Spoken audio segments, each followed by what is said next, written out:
Doctor C రామోజులరెడ్డి pulmonologist గారి ఆధ్వర్యంలో నడపబడుచున్న Ramasrikara multi speciality hospitals Kadapa Nagarajupeta నందు ఇప్పుడు ఎన్టీఆర్ వైద్య సేవ ఈహెచ్ఎస్ మరియు ప్రైవేట్ ఇన్సూరెన్స్ కల వారికి మోకాళ్లు మార్పిడి అన్ని రకముల శస్త్రచికిత్సలు ఉచితంగా చేపడుచున్నవి. ఒకే మండలం 5 గ్రామ పంచాయతీలు 7 గ్రామాలు దాదాపు 10,665 మంది ఓటర్లు 150కి పైగా బైండోవర్ కేసు 600 మందికి పైగా పోలీసుల భద్రత. ఇవన్నీ ఇంటే ఆశ్చర్యంగా ఉంది కదా.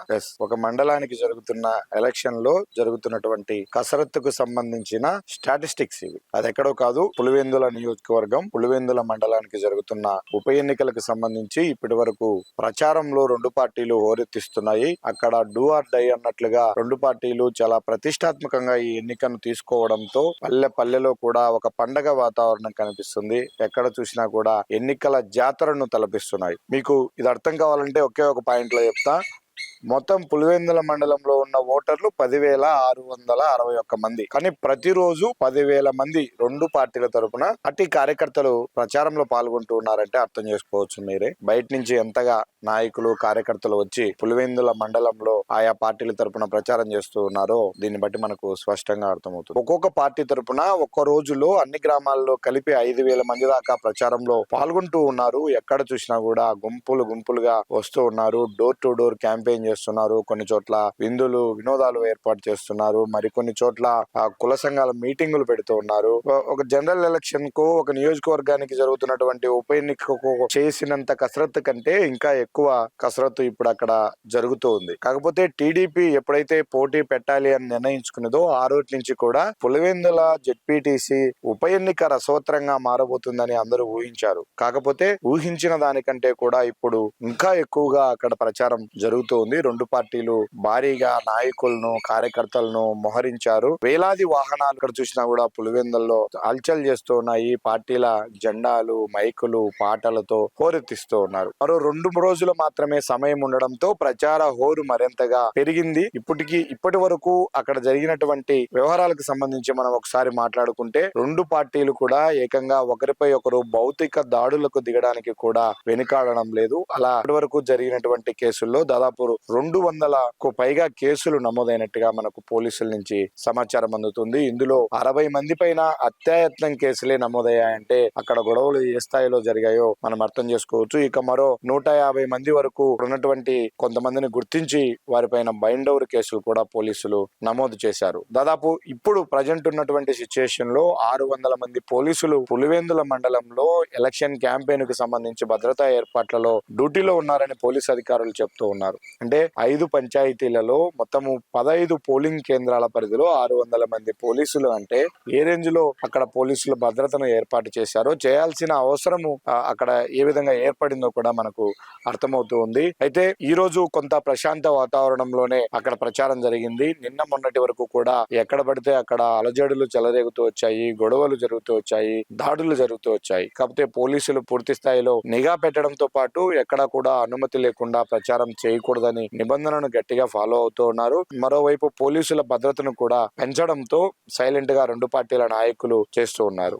అయితే ఇక్కడ పార్టీలు అనుసరిస్తున్నటువంటి వ్యూహాల గురించి మనం ఒకసారి మాట్లాడుకుంటే టీడీపీ అధికార పార్టీ పక్కా వ్యూహంతో ముందుకెళ్తున్నట్టుగా మనకు తెలుస్తుంది. ఇప్పటికే ఆ పార్టీకి సంబంధించినటువంటి స్ట్రాటజిస్టులు కూడా పులివెందుల్లో మకాం వేశారు. మొత్తం వాళ్ళ కనుసరణల్లోనే ప్రచారము, నాయకులు ఏ ఊరికి ఎవరు వెళ్ళాలి, ఏం మాట్లాడాలి, ఏ లీడర్లను కలవాలి, ఏ సామాజిక వర్గం ప్రజలతో మీటింగ్ ఏర్పాటు చేయాలి అనే అంత డైరెక్షన్ మొత్తం కూడా స్ట్రాటజిస్టులు డిసైడ్ చేస్తూ ఉన్నారు. టీడీపీ పార్టీ తరపున 4,000 ఓట్లు ఫిక్స్డ్ ఓట్లు టీడీపీకి బుక్ చేసుకోవాలి ముందే అన్నది టీడీపీ వ్యూహంగా కనిపిస్తోంది. అంటే మొత్తం 10,661 ఓట్లు అయితే 4,000 ఓట్లు అంటే దాదాపు 42% వరకు ఓట్లను ఫిక్స్డ్ ఓట్లను మనం రెడీ చేసుకోవాలా అన్నది టీడీపీ ఆ వ్యూహాన్ని ఆ టార్గెట్ ను పెట్టుకొని ముందుకెళ్తుంది. మరోవైపు వైసీపీ మాత్రం ఇది మా కంచుకోట, ఎవరు ఎన్ని ప్రలోభాలు పెట్టినా, ఎవరు ఎన్ని గొడవలు చేసినా, ఎవరు ఎన్ని జిమ్మిక్కులు చేసినా ప్రజలు మాతోనే ఉన్నారని వైసీపీ వాళ్ళు కూడా గెలుపుపైన ధీమా వ్యక్తం చేస్తూ ఉన్నారు. ఇవే కాకుండా 2 పార్టీలు ఇప్పటికే ప్రైవేట్ ఏజెన్సీల ద్వారా పూర్తి స్థాయిలో 2 సార్లు సర్వే చేయించుకున్నట్టుగా తెలుస్తుంది. అయితే ఈ సర్వేల్లో ఇప్పటికీ కూడా కొంత వైసీపీకే ఎడ్జ్ ఉన్నట్టుగా కూడా సమాచారము అందుతుంది. అయితే రోజు రోజుకు టీడీపీలో చేరుతున్నటువంటి నాయకులు గాని కార్యకర్తల సంఖ్య పెరుగుతున్న నేపథ్యంలో ఆ బలము ఎన్నికల నాటికి టర్న్ అయ్యే అవకాశాలు కూడా కూడా లేకపోలేదు. కాబట్టి టఫ్ ఫైట్ జరుగుతూ ఉంది. పోటీ హోరాహోరీగా ఉంది పులివెందులలో. అయితే మొత్తం ఓట్లు 10,000 చిల్లర అయితే ఇందులో ఒక 80% పోలింగ్ అయినప్పటికీ కూడా 8,000 చిల్లర ఓట్లు నమోదయ్యే అవకాశం ఉంది. ఆ 8,000లో 4,000 ఓట్లు మన వైపు ఫిక్స్డ్ గా ఉంటే మాత్రం గెలుపు కన్ఫామ్ అన్నది రెండు పార్టీలు వేస్తున్నటువంటి అంచనా. దానికి సంబంధించి వాళ్ళ ప్రచారాలు గానీ ఇప్పటికే డబ్బులు డిస్ట్రిబ్యూషన్ కానీ వాటన్నిటికీ కూడా ప్లాన్ చేసుకున్నట్టుగా కూడా మనకు సమాచారం అందుతుంది. ఇక ఓటు కాస్ట్ విషయానికి వస్తే ఓటు రేటు భారీగానే పలుకుతూ ఉంది. ఇంత హోరాహోరీగా జరుగుతున్నటువంటి ఈ పోటీలో ఒక్కొక్క ఓటు వేలంపాట జరిగితే ఏ విధంగా ఓటు రేటు పెరుగుతుందో అలా పెరుగుతూ పోతూ ఉంది. 3,000 నుంచి ప్రారంభమైనటువంటి ఓటు రేటు ఈ రోటికి 5,000కు చేరుకుంది. ఇక ఈ పోటీ మరింత టఫ్ అయితే మాత్రం ఖచ్చితంగా అది ఇంకా పెరిగే అవకాశాలు కూడా కనిపిస్తున్నాయి. అయితే ఎలక్షన్స్ లో ఇలాంటి ప్రలోభాలకు నివారించడానికి అధికారులు అన్ని రకాలుగా చర్యలు తీసుకుంటున్నప్పటికీ అవి ఎక్కడా కూడా ఆగే పరిస్థితి ఉండదు. పొలిటికల్ పార్టీలకు కొంత నెట్వర్క్ ఉంటుంది. వాళ్ళు మూడో కంటికి తెలియకుండా ఈ వ్యవహారాలన్నీ కూడా నడిపిస్తారు. ఇప్పుడు పులివెందుల్లో జరుగుతున్నటువంటి ఎన్నికలు కూడా అందుకు అతీతం ఏమీ కాదు. అక్కడ మద్యం డబ్బులు ఇప్పటికే ఏర్లై పారుతోంది. ఎలక్షన్ నాటికి ఆ ఓటు రేటు ఎంతకు చేరుతుంది అన్నది కూడా మనం ఇప్పుడే ఎక్స్పెక్ట్ చేయలేని పరిస్థితి. అయితే నాయకులు కూడా ఈ 2 రోజులు ఏ విధంగా నయానా భయానా ఓటర్లను తమ వైపు తిప్పుకోవాలన్న ప్రయత్నమే తప్ప ఎక్కడ ఎలాంటి అవాంఛనీయ సంఘటనలకు పాల్పడినా అది ప్రజల ముందర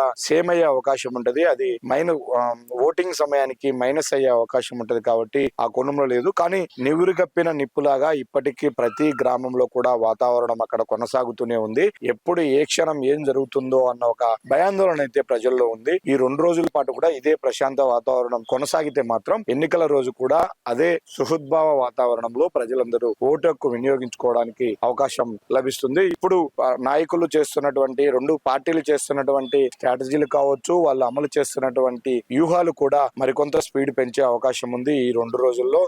నిన్న ఈ రోజుతో పోలిస్తే రేపు ఇంకా బయట ప్రాంతాల నుంచి ఎక్కువ మంది నాయకులు వచ్చి 2 పార్టీల తరఫున క్యాంపెయిన్ చేసే అవకాశాలు కనిపిస్తున్నాయి. మరోవైపు జగన్మోహన్ రెడ్డి ఎప్పటికప్పుడు వాళ్ళ పార్టీ శ్రేణులతో టచ్ లో ఉన్నారు. ఏ గ్రామంలో ఏం జరుగుతుంది, ఇంతకాలం మనతో అసోసియేట్ అయినటువంటి లీడర్లు ఎవరైనా అటువైపు చూస్తూ ఉన్నారా, వాళ్ళు కావాలంటే నేరుగా నాకే లైన్ కలపండి, వాళ్ళకి నచ్చజెప్పే ప్రయత్నం చేస్తానని జగన్మోహన్ రెడ్డి వాళ్ళ పార్టీ నాయకులతో టచ్ లో ఉన్నారు. ఇక సీఎం చంద్రబాబు నాయుడు కూడా నేరుగా వాళ్ళ పార్టీ నేతలతో ప్రతిరోజు ఈవినింగ్ టెలికాన్ఫరెన్స్ లో ఫాలోఅప్ చేస్తూ ఉన్నారు. ప్రచార సరళి ఏ విధంగా ఉంది, ఏ నాయకులు ప్రచారంలో పాల్గొంటూ ఉన్నారు, మన గ్రాఫ్ పెరగాలంటే ఇంకా అక్కడ ఏం చేయాలి, గతంలో మనం పులివెందులకు ఏం చేశాము, ఇప్పుడు ఇంకా 4 ఏళ్ల పాటు అధికారం ఉంది కాబట్టి అక్కడ వాళ్ళకి ఏం చేయాలా అన్న వాటిపైన కూడా స్పష్టమైన హామీ ఇవ్వండి, ఆ హామీలన్నీ నెరవేర్చే బాధ్యత నాది అంటూ కూడా ఒకవైపు చంద్రబాబు నాయుడు వాళ్ళ నాయకులకు క్యాడర్ కు భరోసా కల్పిస్తున్న నేపథ్యంలో ఇది ఇద్దరు జెడ్పీటీసీ అభ్యర్థుల మధ్య 2 పార్టీల మధ్య జరుగుతున్నటువంటి ఎలక్షన్ కాదు, ఒక ప్రతిపక్ష నాయకుడు ఒక ముఖ్యమంత్రికి మధ్య జరుగుతున్నటువంటి ఎలక్షన్ గా మారిపోయింది. చంద్రబాబు వర్సెస్ జగన్ మోహన్ రెడ్డి అన్న విధంగానే ఇక్కడ ఎలక్షన్ జరుగుతుంది. వాళ్ళు ప్రత్యక్షంగా ప్రచారం చేయకపోయినప్పటికీ ఇక్కడ జరుగుతున్న ప్రతి వ్యవహారం వాళ్ళ కనుసరణలోనే జరుగుతుంది. వాళ్ళు పూర్తి స్థాయిలో మానిటరింగ్ చేస్తూ ఉన్నారు. ఇంత ప్రతిష్టాత్మకంగా జరుగుతున్నటువంటి ఈ ఎన్నికల్లో ఎవరు గెలవబోతున్నారో తెలియాలంటే మరికొన్ని రోజులు ఆగాల్సిందే. వీడియో జర్నలిస్ట్ సాగర్ తో సుదర్శన్ రెడ్డి, సుమన్ టీవీ, కడప.